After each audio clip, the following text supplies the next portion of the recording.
মারে দিছে, চলে দিছে। শুধু তাই না, তার সাথে দুইটি মেয়ে ছিল, তাকেও মারছে।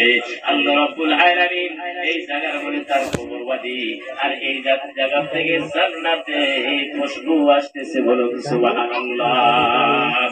সম্মানিত মা-বোনেরা শুনেন, ফিরআউন এই বাসাটার মেরে ঘরের মধ্যে গেছে। ঘরের মধ্যে গিয়ে আসিয়ার মধ্যে, আসিয়া শুনো, আজকে আমি একটা কাম করছি। বলে কি কাম? আমার প্রতি ঈমান না আনার জন্য একজন মহিলা আমার বান্দি আমার ঘরে থাকে, কিন্তু আমার মহলে থাকে, আমার রব বলে মানে না, আমার আল্লাহ বলে না মানার জন্য, না বলার জন্য আমি তারে জিন্দা কতল করে দিছি, শহীদ করে দিছি। আজীব কথা। আসিয়া বলতেছে, কি হয়েছে? এটা খুব খারাপ কাম করছে, কামটা ভালো হয়েছে না, আমিও তো তোমার মানি না। সুবহানাল্লাহ বলে, সুবহানাল্লাহ। আসিয়া বলতেছে, আমিও তো তোমার আল্লাহ বলে মানি না।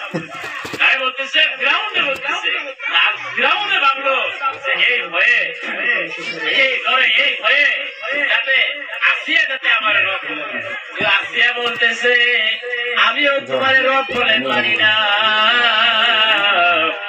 আমি তো ওরে আল্লাহ বলে মানি।